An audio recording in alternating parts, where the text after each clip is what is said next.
Hello, स्वागत है आप लोगों का सरस्वती क्लासेस में। And today I have brought for you a poem by Pablo Neruda. The name of that poem is keeping quiet. Pablo Neruda's real name was Neftali Ricardo Reis Basalto. Pablo Neruda was a Chilean poet. Pablo Neruda Chile के poet थे। He was born in Chile. Pablo Neruda won Nobel Prize in 1971, 2 years before his death. Pablo Neruda ने Nobel prize भी प्राप्त किया है साहित्य के लिए और 1971 में उन्होंने नोबेल प्राइज प्राप्त किया है अपनी मृत्यु से 2 वर्ष पहले।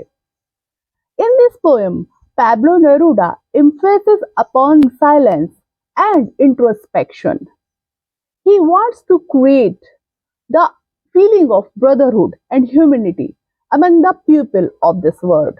वो चाहते हैं कि लोग बाग अपनी इस बिजी शेड्यूल में से, अपने इस डेली लाइफ में से कुछ पल निकालें और चुपचाप बैठें, बिना कुछ करे, बिना कोई भी एक्टिविटी करे, सोचें, इंट्रोस्पेक्शन करें, आत्ममंथन करें कि अपनी लाइफ में उन्होंने क्या क्या पाया है और क्या क्या खोया है। So, let's start the poem with the text. Now, we will count to 12 and we will all keep still. Now, you and I. Poet is saying that now you and I, we are going to count up to 12. And after that, we will be silent. We will be still. So 1, 2, 3, 4, 5, 6, 7, 8, 9, 10, 11 and 12. And be statue. तो इन दो लाइनों का meaning ये है कि आप और हम अब 12 तक काउंट करते हैं और 12 काउंट करते ही हम और आप बिल्कुल चुप हो जाएंगे, एकदम साइलेंट हो जाएंगे, इनएक्टिव हो जाएंगे, कोई काम नहीं करेंगे, एकदम स्टैचू लाइक हो जाएंगे। ठीक है? अच्छा, ये बताइए, जब भी हम कोई चीज स्टार्ट करते हैं तो कैसे काउंट करते हैं? 1, 2, 3 गो, है ना? लेकिन ये 12 तक काउंट करने के लिए क्यों कह रहे पोएट हमको? पोएट के मन में शायद कुछ चल रहा होगा। आई थिंक वो ऐसा कहना चाह रहे होंगे कि देखिए, एक घड़ी में पूरा गोला घूम के आती है जब सुई, तो कितने आवर्स होते हैं? 12 आवर्स होते हैं ना। और एक ईयर में 12 मंथ्स होते हैं। तो शायद पोएट ये कहना चाह रहे हैं कि पूरी घड़ी घूम के आ गई, पूरे 12 घंटे हो गए, अब तो बस करो। पूरा साल घूम गया, पूरे साल आप लोग काम कर चुके हो, अब तो एक क्षण का विश्राम करो।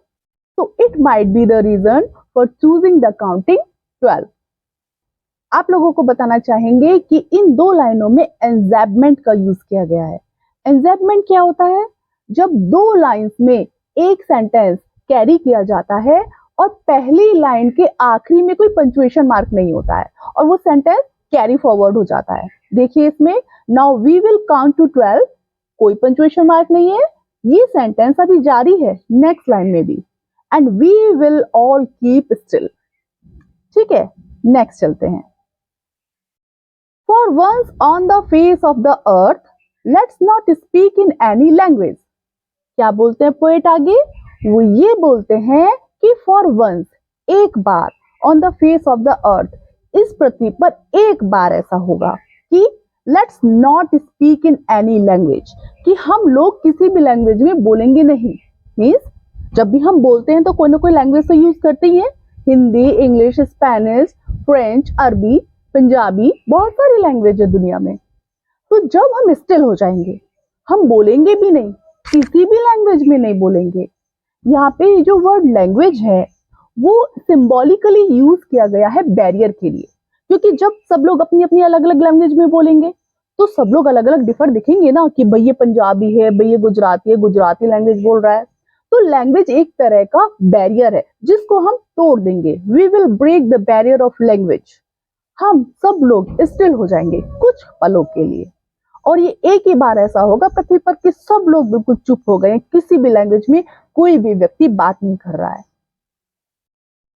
Let's stop for 1 second. आओ एक ही सेकंड के लिए चुप हो जाते हैं। And not move our arms so much, और हम अपने हाथ अब नहीं हिलाते हैं। आर्म्स मीन्स होते हैं हाथ, और आर्म्स का यहाँ पर दूसरा मीनिंग भी है। आर्म्स मीन्स होते हैं वेपन्स, जो युद्ध में यूज किए जाते हैं, जो वॉर में यूज किए जाते हैं। इनफैक्ट जिस समय ये पोयम लिखी गई थी, कंपोज की गई थी इन 1950 में, उस समय वार का माहौल था, सारी दुनिया में कैओस था एक तरह का। तो उस समय पोएट का मन दुखी था, परेशान था कि सब लोग कितने ज्यादा मेटेरियलिस्टिक हो गए हैं। Let us not move our arms so much, अपने हाथ भी नहीं हिलाते हैं, हम वेपन्स भी यूज नहीं करते हैं। जहां जहां जहां जहां जहां पर आपको दो लाइनों में एक ही सेंटेंस कैरी होता हुआ दिखे और फर्स्ट लाइन के अंत में कोई भी पंक्चुएशन मार्क ना हो, वहां पर आप लोग समझ लेना एंजापमेंट का यूज किया गया है। लैंग्वेज, सेकेंड लाइन में देखिए इस पैसेज की लैंग्वेज, ये वर्ड यूज किया गया है सिंबॉलिकली बैरियर के लिए, बाउंडेशन के लिए। It would be an exotic movement, exotic means अद्भुत, आश्चर्यजनक, strange. It would be an exotic moment, ये बहुत ही आश्चर्यजनक मोमेंट होगा। कौन सा मोमेंट होगा भाई? विदाउट रश, विदाउट इंजन, कि जब सब लोग शांत हो जाएंगे, विदाउट रश, कोई दौड़ भाग नहीं होगी। रश माने होती है जल्दीबाजी, एकदम दौड़ भाग। दिन भर सब लोग भाग दौड़ में तो लगे रहते हैं, सुबह सुबह जल्दी जल्दी उठो, फिर स्कूल जाना है, घर आना है, जल्दी जल्दी खाना खाना है, कोचिंग भी जाना है, शाम को खेलने भी जाना है, पूरे दिन भाग दौड़ मची रहती है। बट लेकिन जब पोएट के अनुसार आप लोग 2-4 सेकंड के लिए स्टिल हो जाएंगे, इनएक्टिव हो जाएंगे, तो कोई रश नहीं होगा। एंड विदाउट इंजन, इंजन भी नहीं चलेंगे। भाई मनुष्य ही तो इंजन को ऑपरेट करते हैं, जब वो लोग इंजन चलाएंगे ही नहीं तो कैसे चलेंगे इंजन? तो पोएट ये कहना चाह रहे हैं कि बड़ा ही स्ट्रेंज मोमेंट होगा, विदाउट रश, विदाउट इंजन। ना तो रश होगा, ना लोग बाग दौड़ भाग रहे होंगे और ना ही इंजन चल रहे होंगे। We would all be together in a sudden strangeness. We would, हम सब लोग, we would all be together in a sudden strangeness. हम सब लोग एक समान हो जाएंगे, all together, एक साथ हो जाएंगे, इकट्ठे हो जाएंगे। In a sudden strangeness, इस अद्भुत वातावरण में, इस strangeness में हम सब लोग एक हो जाएंगे। भाई एक कैसे हो जाएंगे? क्योंकि इस समय सबके सब लोग बिल्कुल इनएक्टिव बैठे हैं। भाई तू भी चुप, ये भी चुप, मैं भी चुप, कोई भी कोई काम नहीं कर रहा है, ना तो लैंग्वेज में बोल रहा है, पता ही नहीं चल रहा है कौन से वाले जगह का निवासी है, लैंग्वेज भी यूज नहीं कर रहा है, कोई काम भी नहीं कर रहा है, तो सब लोग एक जैसे हो जाएंगे। इन अ सडन स्ट्रेंजनेस, अचानक से जो स्ट्रेंजनेस आएगी ना, विचित्रता, इसमें सब लोग एक जैसे ही दिखेंगे, कोई भी अलग नहीं दिखेगा। Fisherman in the cold sea would not harm whales, और जो फिशरमैन है, जो मछुआरे हैं, उनका रेगुलर वर्क क्या है? क्या है उनका जीविका का माध्यम? फिश पकड़ना। भाई वो कोल्ड सी में जाते हैं, व्हेल्स पकड़ते हैं, वही उनकी जीविका का साधन है। अब जब सब लोग शांत हो गए, इनएक्टिव हो गए, तो फिशरमैन भी इनएक्टिव हो जाएंगे, वो जाके किसी को हार्म नहीं पहुंचाएंगे। And the man gathering salt would look at his hurt hands, और वो जो व्यक्ति है, जो सॉल्ट गैदरर है, जो नमक इकट्ठा करने का काम करता है, वो भी इनएक्टिव हो जाएगा, वो भी अब और नमक इकट्ठा नहीं करेगा। बस फिर क्या करेगा? कुछ पलों के लिए शांत हो जाएगा, इनएक्टिव हो जाएगा। लेकिन फिजिकली तो इनएक्टिव हो जाएंगे, बट दिमाग तो चलता रहता है ना, दिमाग को कैसे इनएक्टिव कर सकते हैं, है ना? उसे इनएक्टिव करना भी नहीं है। पोएट कहते हैं कि आप फिजिकली इनएक्टिव हो जाओ कुछ पलों के लिए, तो फिर क्या करेगा नमक गैदर करने वाला? क्या करेगा? वो देखेगा उसके हाथ नमक गैदर करते करते, नमक इकट्ठा करते करते हाथ में घाव बन गए। इसका अर्थ ये है कि व्यक्ति इंट्रोस्पेक्शन करेगा, आत्ममंथन करेगा, वो ये सोचेगा बैठकर कि मैंने अभी तक अपनी जिंदगी में अपने क्रियाकलापों से क्या पाया है, क्या खोया है, क्या कष्ट भोगे हैं, तो उन सबको इंट्रोस्पेक्ट करेगा। एंजापमेंट इधर भी देखिए आप, इस वाले स्टैंजा में भी है ना? नेक्स्ट स्टैंजा देखिए, Those who prepare green wars, wars with gas, wars with fire, वो लोग जो ग्रीन वॉर्स करते हैं, इट मीन्स डिफॉरेस्टेशन करते हैं। ग्रीन वॉर्स यहाँ पे मतलब है जो पृथ्वी की हरियाली को खत्म करते हैं, विनाश करते हैं पृथ्वी की हरियाली का, पृथ्वी को क्षय पहुंचाते हैं। वॉर्स विद गैसेस, वो लोग जो पर्यावरण प्रदूषण करते हैं, जो वायु प्रदूषण करते हैं, वो गैसेस प्रोड्यूस करने का कारण बनते हैं जो पर्यावरण में जहर घोलती हैं। वॉर्स विद फायर, और वो लोग जो एक्सप्लोजिव्स का यूज करते हैं, विस्फोटक सामग्री का यूज करते हैं, ह्यूमैनिटी का विनाश करते हैं, लड़ाई करते हैं आग से, लड़ाई करते हैं विस्फोटक सामग्री से, वो सभी लोग विक्ट्री विद नो सर्वाइवर्स। अगर वो विक्ट्री भी प्राप्त कर लेते हैं, विजय भी प्राप्त कर लेते हैं, लेकिन कोई सर्वाइवर नहीं होता उस विक्ट्री में। यदि लोग बाग लड़ाई करते हैं, युद्ध करते हैं, जीत भी प्राप्त कर लेते हैं, लेकिन उस जीत का क्या मायने? उस जीत को प्राप्त करने में कितना आपने खोया है, कितना डिस्ट्रैक्शन किया है। उस विक्ट्री का आनंद लेने के लिए, उस विक्ट्री की प्रशंसा करने के लिए, उस विजय की खुशी मनाने के लिए कोई जब बचा ही नहीं है, तो उस विक्ट्री से क्या फायदा? ये वाली जो लाइन है, विक्ट्री विद नो सर्वाइवर्स, इसको ध्यान से देखिए। यहाँ पर पैराडॉक्स का यूज किया गया है पोएट के द्वारा, क्योंकि एक तरफ तो वो कॉन्सेप्ट दे रहा है विक्ट्री का, दूसरी तरफ वो कॉन्सेप्ट दे रहा है नो सर्वाइवर। विजय की खुशी मनाने के लिए कोई जब बचा ही नहीं है, तो उस विक्ट्री से क्या फायदा? ये वाली जो लाइन है, विक्ट्री विद नो सर्वाइवर्स, इसको ध्यान से देखिए। यहाँ पर पैराडॉक्स का यूज किया गया है पोएट के द्वारा, क्योंकि एक तरफ तो वो कॉन्सेप्ट दे रहा है विक्ट्री का, दूसरी तरफ वो कॉन्सेप्ट दे रहा है नो सर्वाइवर। ऐसी विक्ट्री किस काम की जिसमें कोई सर्वाइवर ही ना हो विक्ट्री का आनंद उठाने के लिए? Would put on clean clothes and walk about with their brothers in shade doing nothing.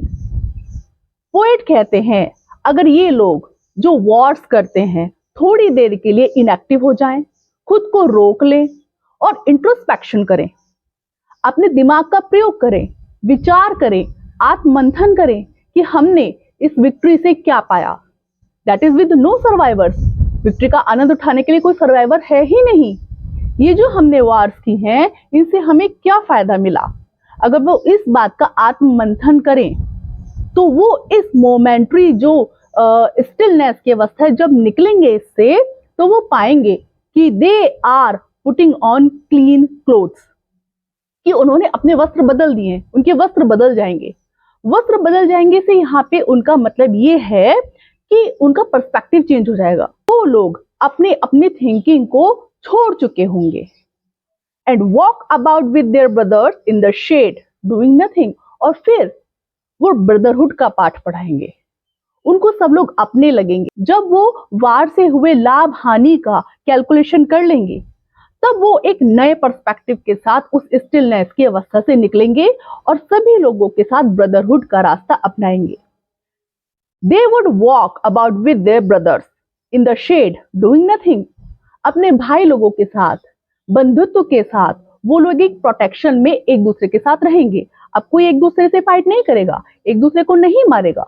Shade यहाँ पर यूज किया गया है प्रोटेक्शन के लिए। And they will do nothing, और वो फिर कुछ नहीं करेंगे, एक दूसरे से लड़ाई नहीं करेंगे। यहां पर देखिए इस वाले स्टेंजा में वॉर्स, ये वर्ड कई बार यूज किया गया है। यहां पर वॉर्स वर्ड का रिपीटिशन है। Clean cloth means new perspective, shade means protection. What I want should not be confused with total inactivity. Poet कह रहे हैं कि मैं यदि ये कह रहा हूं कि कुछ क्षण के लिए आप लोग इनएक्टिव हो जाओ, तो इसका मतलब ये नहीं है कि मैं आपसे बोल रहा हूं कि टोटल इनएक्टिव हो जाओ। You should not be confuse with this word. आपको इस वर्ड से कंफ्यूज नहीं होना है। Life is what it is about. Life तो वही है जो इसका सार है। क्या है सार लाइफ का? Life means activity. निर्जीव चीज तो नहीं एक्टिविटी करती है ना? अगर किसी में लाइफ है, कोई सजीव है, तभी तो वो एक्टिविटी करेगा, तभी तो उसमें मोशन होगा, तभी तो कहेंगे कि हम उसमें जान है।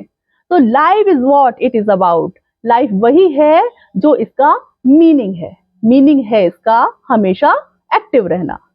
लाइन बड़ी प्यारी है ये। I want no truck with death. मैं कोई डील नहीं कर रहा हूं डेथ के साथ। मैं नहीं चाह रहा हूं कि आप लोग ऐसे इनएक्टिव हो जाएं कि जैसे कि मृत प्राय हो गए हो। जिंदा रहिए, जिए लाइफ को, एक्टिव रहिए, बट मैं सिर्फ ये कहना चाह रहा हूं कि डिस्ट्रक्शन के काम रोक दीजिए। If we were not so single minded, अगर हम लोग सिंगल माइंडेड ना हो about keeping our life moving, अपनी लाइफ को एक ही ढर्रे पे ना चलाएं। आजकल के मटेरियलिस्टिक युग में लोग बाग सिंगल माइंडेड हो गए, एक ही ढर्रे पर उनका दिमाग चलता है। किस तरीके से मटेरियल वेल्थ गेन कर लें, किस तरह से होर्डिंग्स कर लें, किस तरह से पैसा, धन, संपत्ति, भौतिक सुख सुविधाएं कमा ले। कैसे? वो दीवार का डायलॉग है ना, मेरे पास प्रॉपर्टी है, पैसा है, बैंक बैलेंस है, बंगला है, गाड़ी है, तुम्हारे पास क्या है? सबके दिमाग में बस यही है। सब कुछ क्या है? केवल मटेरियल वेल्थ ही सब कुछ है। ये नहीं देख रहा है कि अगले के पास माँ है। हाँ, इमोशंस, फीलिंग्स, स्पिरिचुअलिज्म सब ताक पर रख दिए हैं, केवल मटेरियल वेल्थ अब होर्डिंग में लगे हैं लोग। हम लोगों को सिंगल माइंडेड नहीं होना चाहिए। पोएट ऐसा कह रहे हैं कि केवल भौतिक सुख सुविधाओं के पीछे हमें नहीं दौड़ना है। And for once could do nothing, perhaps her huge silence might interrupt this sadness of never understanding ourselves and of threatening ourselves with death. कहते हैं पोएट कि परहैप्स, शायद, अ ह्यूज साइलेंस, एक साइलेंस, कुछ पल की साइलेंस, विशाल बड़ी मात्रा में साइलेंस मीन्स बहुत सारे लोग जब समूह में साइलेंस रखें, थोड़ी देर के लिए इनएक्टिव हो जाएं, तो ये एक हथियार हो सकता है। किस चीज का? It might interrupt this sadness, कि वो आपकी सैडनेस के पत्थर को तोड़ने का हथियार हो सकता है। सैडनेस किस चीज की है? Of never understanding ourselves. Sadness है खुद को ना समझ पाने का दुख। आपने अपने जीवन में भाग दौड़ में, पैसा कमाने की होड़ में अपनी जिंदगी सारी लगा दी है और एक पल भी अवकाश नहीं लिया है, इनएक्टिव नहीं रहे हैं, इंट्रोस्पेक्शन नहीं किया है, आत्ममंथन नहीं किया है, सोचा समझा नहीं है अपनी जिंदगी के बारे में, क्या मैं चाहता हूं, क्या मेरी फीलिंग्स है, नहीं सोचा। तो उस बात से आपके मन को दुख तो है ही। लोग बाग सुखी नहीं है जो मटेरियल वेल्थ गेन करके बैठे हैं। उस सैडनेस को तोड़ने का एक हथियार हो सकती है ये huge silence and of threatening ourselves with death. और एक और बात का दुख है। किस बात की सैडनेस है? कि हम लोगों को हमेशा मृत्यु का भय लगे रहता है। तो जो हमारी सैडनेस है, जो किस वजह से उत्पन्न हुई है? हमने खुद को समय नहीं दिया, खुद को नहीं समझ पाए, और खुद का जो मृत्यु का भय है, डर है, वो जो सैडनेस है उसको तोड़ने का एक माध्यम हो सकता है ये कुछ पलों की इनएक्टिविटी, कुछ पलों का आत्ममंथन, कुछ पलों का इंट्रोस्पेक्शन। इन लाइनों में देखिए, परहैप्स ए ह्यूज साइलेंस से लेकर विद डेथ तक इंजैबमेंट है। एक सेंटेंस कैरी फॉरवर्ड हो रहा है अगली लाइनों में भी without the use of punctuation marks. देखिए, साइलेंस के बाद, सैडनेस के बाद, आवरसेल्फ के बाद, विद के बाद कोई पंक्चुएशन मार्क नहीं है। बिल्कुल आखिरी में डेथ के बाद एक फुल स्टॉप है। तो अभी अभी मैंने आप लोगों को क्या बताया था कि यहाँ पर कौन सा वाला पोएटिक डिवाइस है? इंजैबमेंट। Perhaps the earth can teach us as when everything seems dead and later proves to be alive. शायद ये दुनिया, ये पृथ्वी हमको सिखा सके। क्या सिखा सके? कि कभी कभी इनएक्टिव होना भी अच्छा होता है, कभी कभी हमें इनएक्टिव भी हो जाना चाहिए। ये खुद ही एक एग्जाम्पल देती है। अर्थ विंटर के सीजन में पृथ्वी पर मोटी मोटी बर्फ की चादरें जम जाती है। जो वो बीज है पृथ्वी के नीचे दबा हुआ है, इनएक्टिव पड़ा रहता है, डेड पड़ा रहता है। It seems dead but later proves to be alive. लेकिन जैसे ही पृथ्वी पर जाड़ा कम होता है, बर्फ पिघलती है, गर्मी होती है, और वो जो बीज है अंकुरित हो जाता है, पौधा बन जाता है। तो अर्थ हमें एक अच्छा एग्जाम्पल देती है, हमको सिखा सकती है एग्जाम्पल के द्वारा कि हमको कभी कभी इनएक्टिव भी होना चाहिए। एंजैबमेंट तो देख ही रहे हैं आप इन लाइनों में। और सेकंड, यहाँ पर पर्सोनिफिकेशन, फिगर ऑफ स्पीच का भी यूज है, क्योंकि अर्थ को कहा गया है एक टीचर। अर्थ तो लाइफलेस है, और जब लाइफलेस ऑब्जेक्ट्स को ऐसे ट्रीट किया जाता है जैसे कि उनमें जान हो, तो वहां पर पर्सोनिफिकेशन, फिगर ऑफ स्पीच होती है। Now I will count up to 12 and you keep quiet and I will go. आखिरी लाइनों में पोएट क्या कहते हैं? Now, अब मैं काउंट करता हूं 12 तक, ठीक है? And you keep quiet. और जैसे ही मैं 12 काउंट कर लूंगा, आप लोग एकदम स्टिल हो जाना, एकदम चुप। And I will go. और मैं चला, बाय। हम भी चले, बाय। अगली क्लास में आप लोगों से फिर से मिलूंगी, तब तक के लिए नमस्ते।